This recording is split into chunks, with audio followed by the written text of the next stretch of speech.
All right, guys, welcome back to another episode of the Forge Your Life podcast. Here with your host today, Richard Fu from richardfu.com. And today, guys, I get super excited about this because this is an area that I don't like to deal with. And it's all about Facebook ads. I hate advertising. I hate marketing because it's not my zone of genius. And this is why it excites me to have someone who is in that zone of genius, who just loves it. And her name is Marya Jan. She is a Facebook ad strategist for coaches, experts, service-based entrepreneurs, infopreneurs, all those types of people. She's helped businesses triple their income to execute, going from being a solopreneur to earning six figures plus and building that team just through helping them get their ads and getting their message out there to the market. She's produced huge results for so many people. And she's even like now, I think when I looked at her offering, it was just not just Facebook ads. She actually helps build funnels and all these other things. But I'm just excited to break through to talk about Facebook ads because that's the biggest thing right now in marketing. And so, I don't want to take any more from her. I'm going to throw it over to her. So guys, please welcome Marya to the show. Marya, good to have you on. Thank you so much. I'm very happy to be here.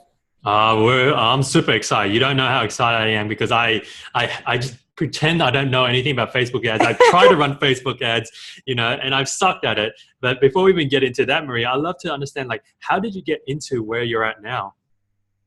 Okay, yeah. So basically, my career is in teaching. It wasn't teaching, actually. I was in academia. I was teaching business communication and business mathematics. I've actually done my MBA. So I always had that marketing background. I was working in marketing and I was teaching as well. So that was I was doing.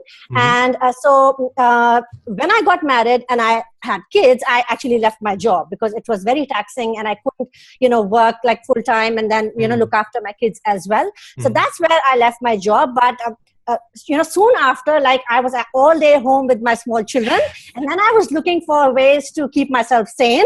I was thinking, oh my God, how do I go about my day? How do I find adults to talk to? And how do I keep myself sane? So I started dabbling in blogging. A friend of mine actually suggested that why don't you look into blogging, because I had always enjoyed creative writing. So that was one of my passions. So she said, why don't you look at it? And that was, back in the day, that was, I think, 6-7 years ago when I didn't even know what blogging was, if you can imagine. That was 2010. So I started a blog. It was initially a personal blog. And then from that point onwards, I quickly realized that, people were loving my content. So although I was writing about my family, my kids, whatever I was interested in at that time, people just sort of resonated with my voice and my content. So long story short, from just starting a personal blog, I fell into online content creation because I always had that marketing background. So I started, quickly learning about the internet marketing and, blogging for business and, that sort of stuff. So I started working as a freelance content creator. And then eventually I built my own email list up to 5,000 people just on the back of guest blogging. So just purely using organic social media and guest blogging. And then I started teaching guest blogging for business. How when solopreneurs, when they're starting out, they don't have a cash flow, they don't have a ton of money coming in. So for them, it makes perfect sense. So I started teaching that. I started talking about list building. I actually started teaching people how to get clients and bring money in from a small list, basically. Because my list was pretty small, couple of thousand people, and I was making good money. So I started teaching that.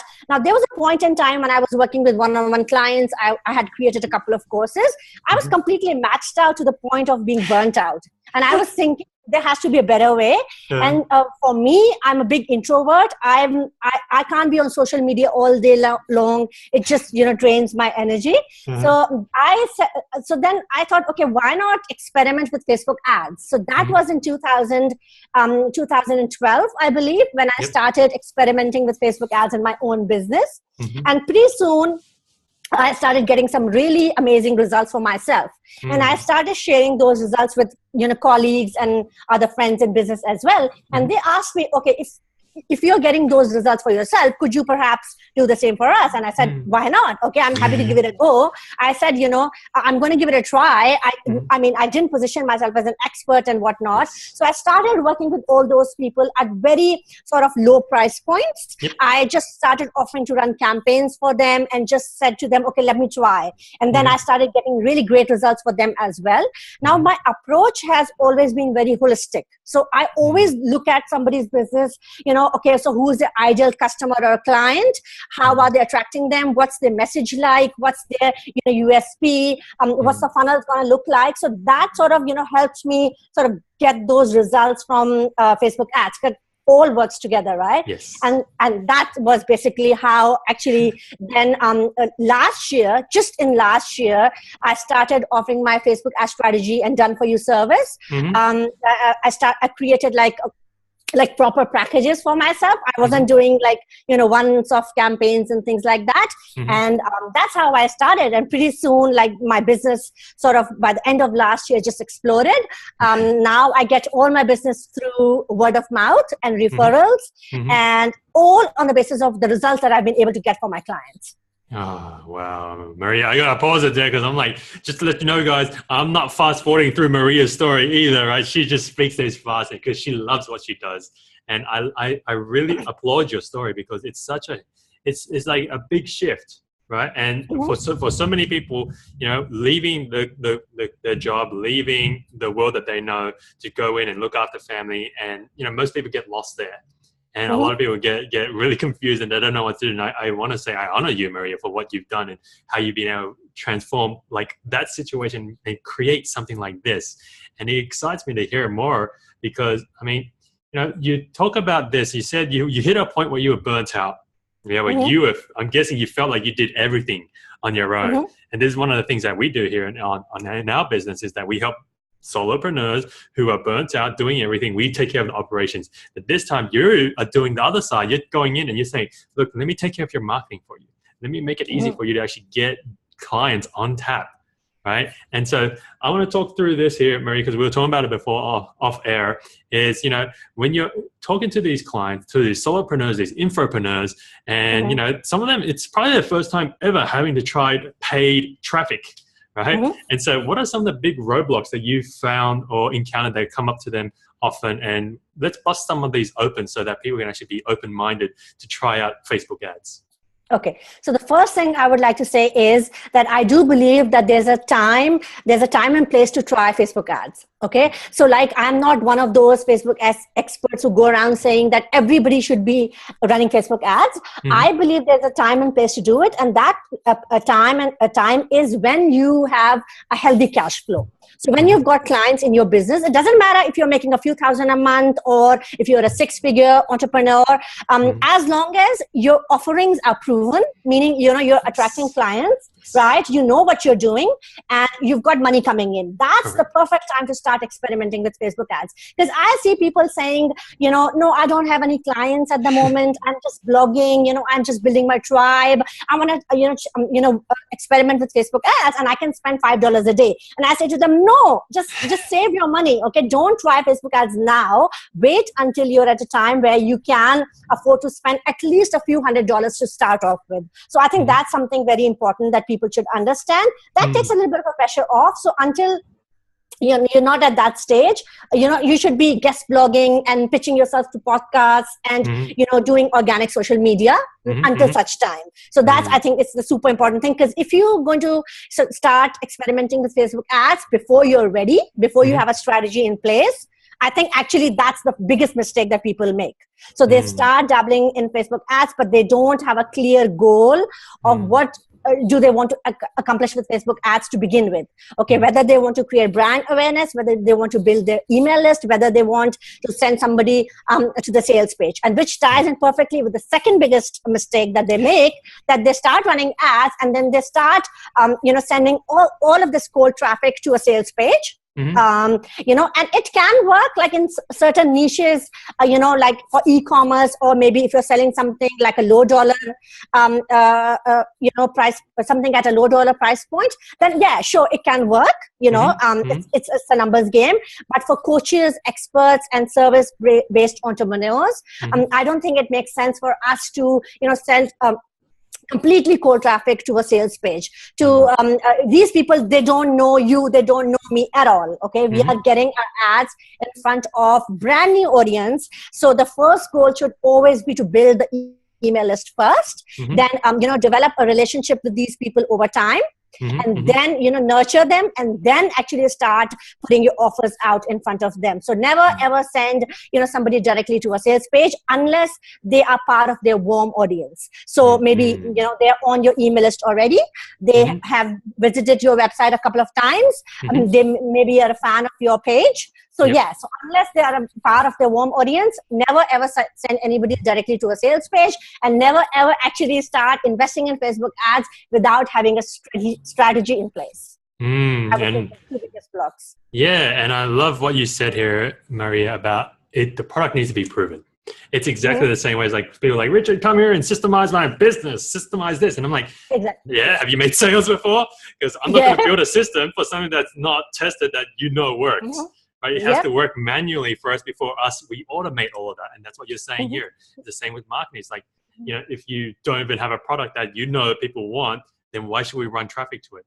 Right? We should run that traffic to it, because, you know, it's a lose-lose for everyone. You don't know what results you can get for them because you've never seen them convert before, right? And then they lose out on money because they're spending money on something that's, you know, untested, right?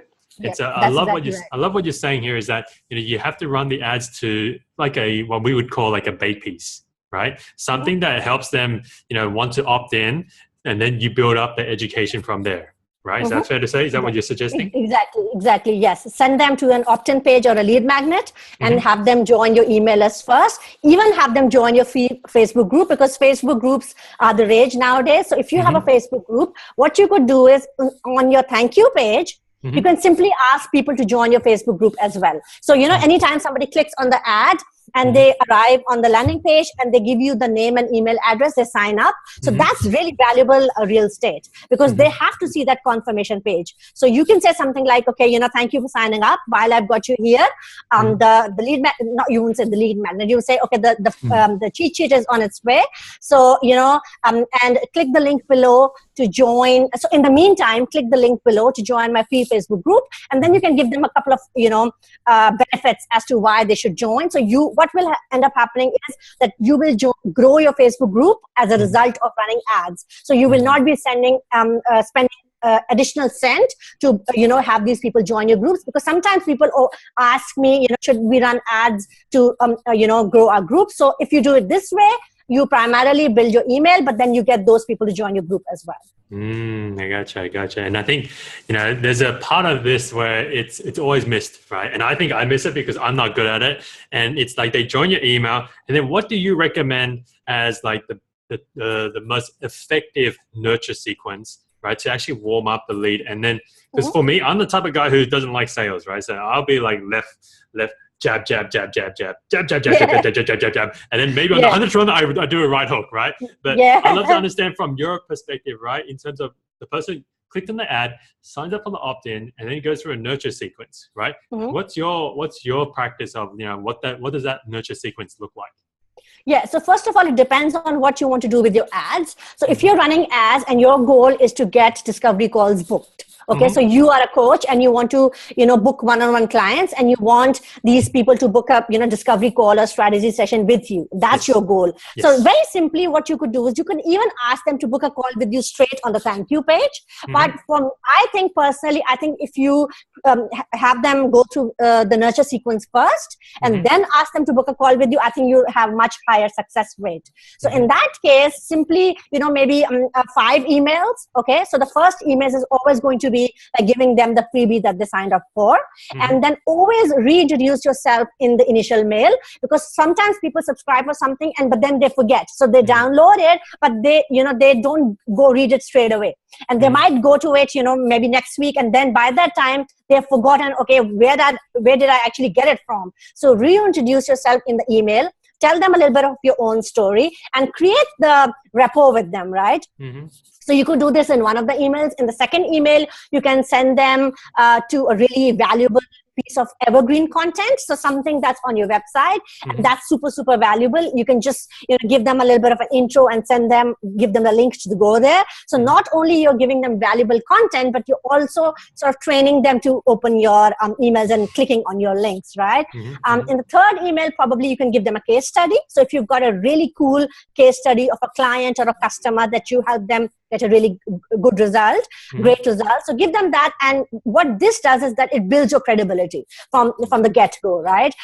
In the next piece of email, you can again, maybe give them a valuable piece of content. So there's no hard and fast rule of setting a nurture sequence, but I think that you should cover all the important pieces, which are to, remind them who you are, and why should they pay attention to you, what makes you different from others, how you can help them. So you can do that by linking to a blog post, or even talking about your client case studies and things like that.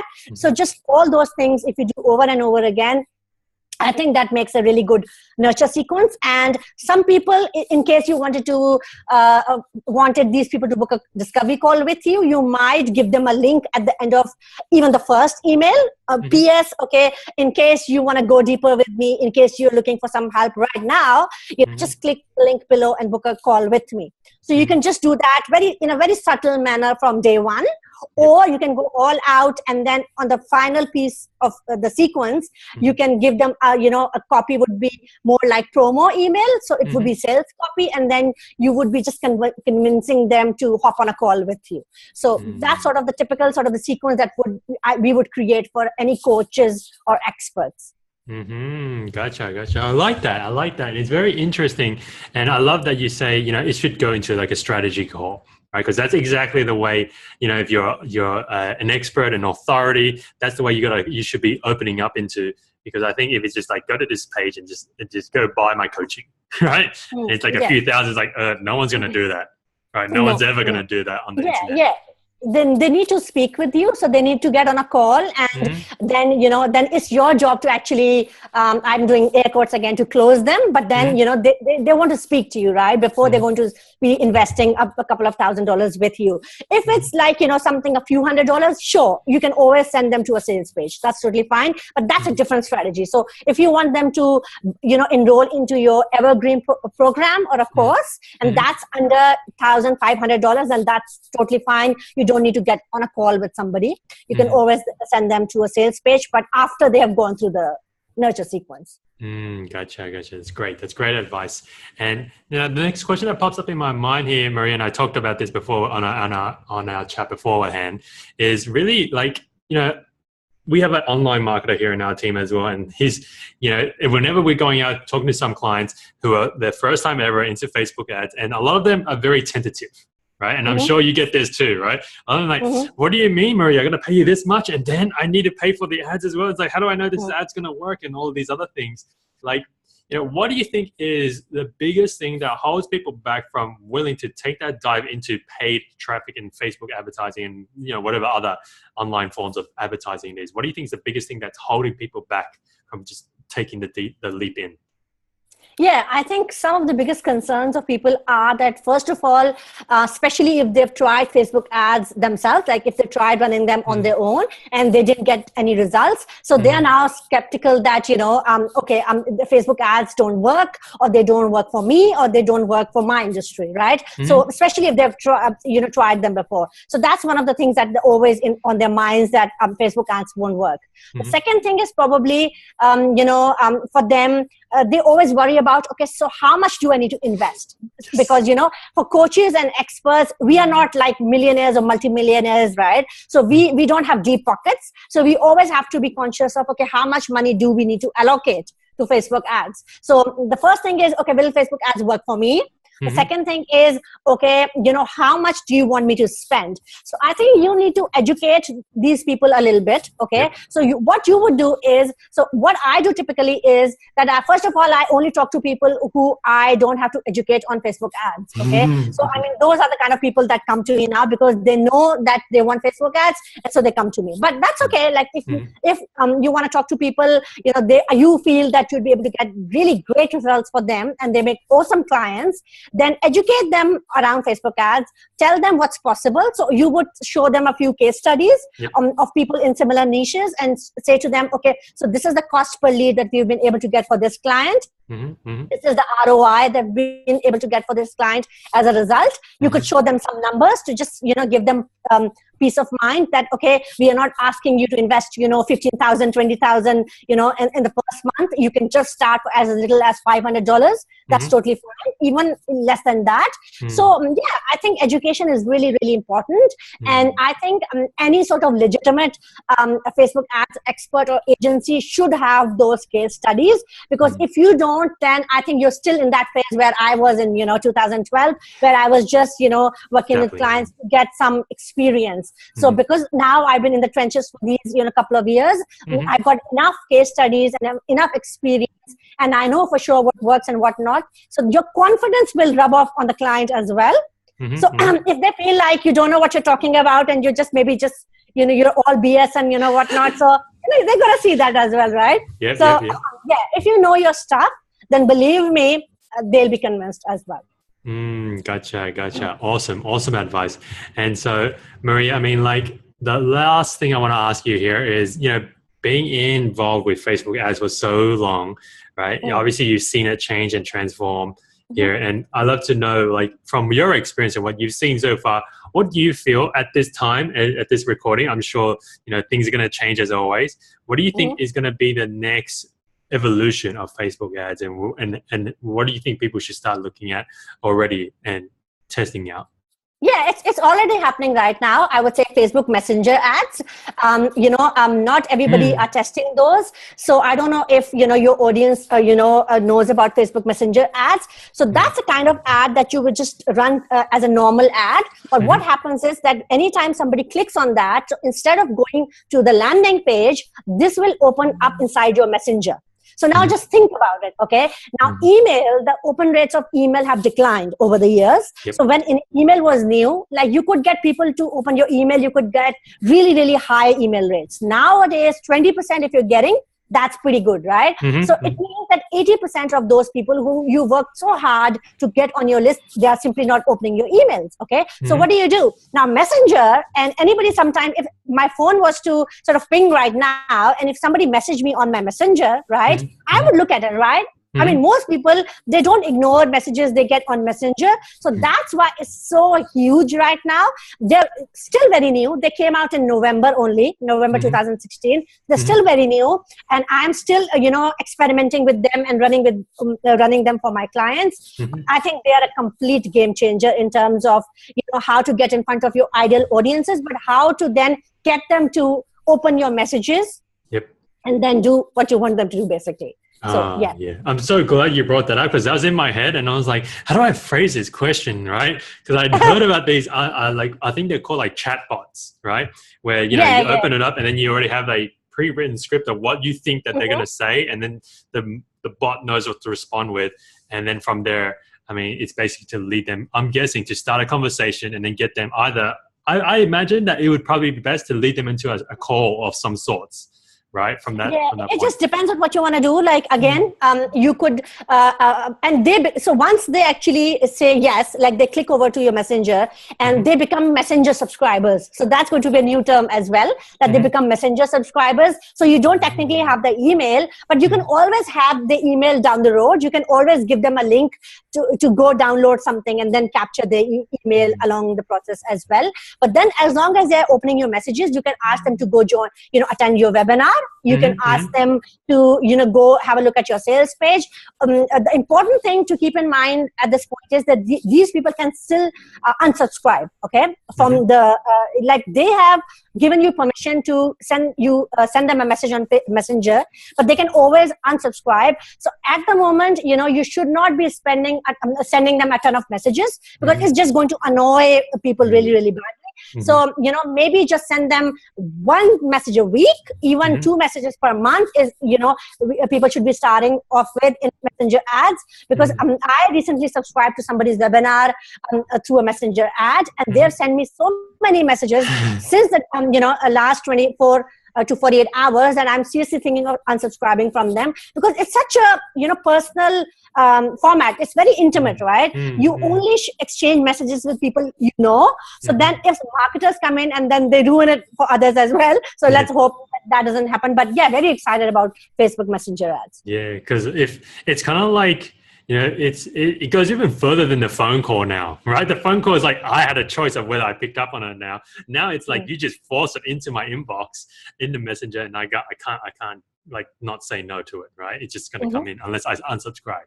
So I love the point that you're making there, is like, keep the touch points like lower, and don't overuse it, so that unless it's never going to be like email, where some people even email on a daily basis, right?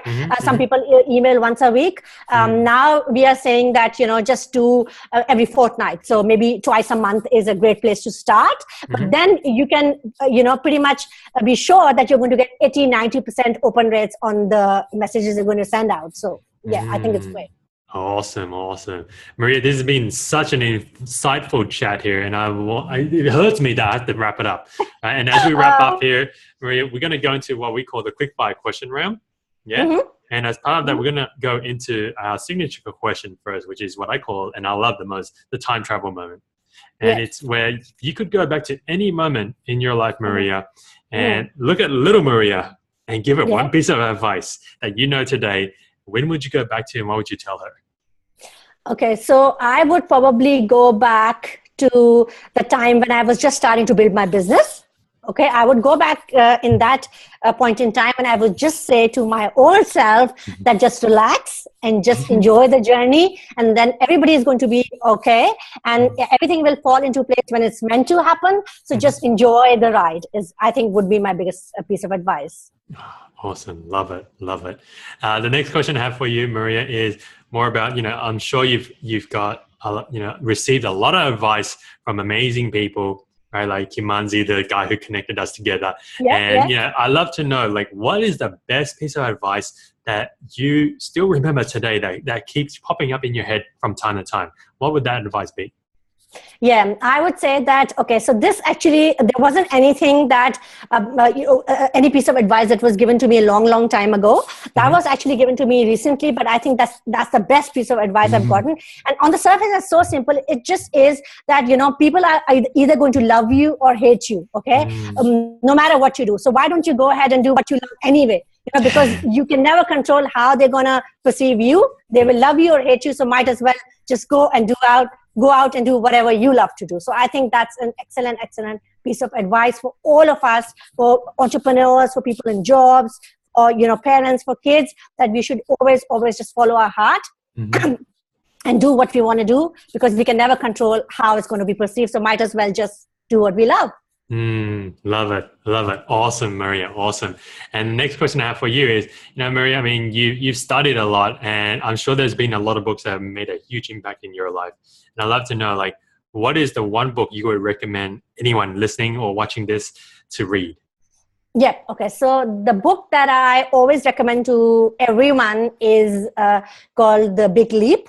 And it's by Gay Hendricks. And I'm sure you've read that book before, because you mentioned the zone of genius part. So it's by Gay Hendricks, and it's an awesome book. It talks about what's possible and how people, they have a tendency to just bump against the invisible ceilings. And what they've got in their head is, okay, I cannot make more than 5,000 a month. I cannot make, in terms of money, if we're talking about entrepreneurs, I cannot go past beyond 10K a month. I cannot go past beyond 20K a month, because we've got these upper limit problems. We've got this upper limits, and we've created this invisible money ceilings. And so he talks about it that you need to take a big leap and then move out of your comfort zone. So I think that it's super, super valuable to anyone. So not only to entrepreneurs, but for anyone who wants to be successful in life, I think it's a great book to read. And I know Gay Hendricks personally because we actually interviewed him for the show as well. And he's did you? Yeah, he is fantastic. He's just a wealth of knowledge, and it's even hard enough to keep up and tap into his brain. So great recommendation. We'll put that into the show notes as well. And so, Marya, this wraps up the show here. And I'd love to mention here, like, we've covered so much. We've covered so much here. And I want to chime in here to make sure that, I want to ask you, is there anything else you wanted to add that we weren't able to cover on the show today? No, I think it was fantastic. I mean, you asked all great questions. I think, some of the biggest mistakes that hold entrepreneurs back, and, how to actually educate people around Facebook ads and when they should start. And I mean, if you've got any specific questions, that's fine. I'm happy to answer, but I think that was a great, you asked great questions. I try, Marya, I try. And so, Marya, for the people who want to learn more about your work and get connected with you and your services, where's the best place they should head to? Yeah, they can go look at my website. It's called maryajan.com. And there's actually, excuse me, there's actually a checklist that they can, cheat sheet that they can sign up for. So they can go at maryajan.com/free guide. So maryajan.com/free guide. And they can go, there's a checklist that helps them to understand whether they should run Facebook ads in their business and how to create a winning strategy in their business with Facebook ads. So I think that's really, really valuable, and that can help out people, especially entrepreneurs. Love it. We'll add that into the show notes as well. And so this wraps up the show here, Marya. It's been an absolute pleasure having you on, sharing your story and busting through the myths of Facebook advertising. Now I don't feel so afraid to don't go out and go do it, right? And get someone like you to help out.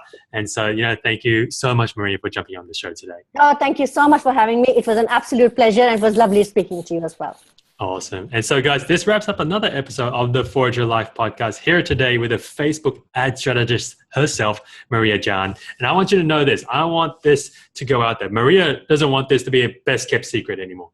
More people need to get their messages out there, and Facebook ads is one of them. And this is the one show that we put together that's going to help you break through your myths and misconceptions of Facebook ads so that you can get your message out there. And of course, remember, if you want to help us get this out there, I'd love for you to go out and put it onto iTunes. Go rate the show so that we can get her message out there and all the other people who have been on the show today. And of course, guys, remember, you can go to richardfu.com to grab all the show notes and resources Marya has shared here today. And remember to go out there, go live with love, go smash it. And I'll see you again on the next one.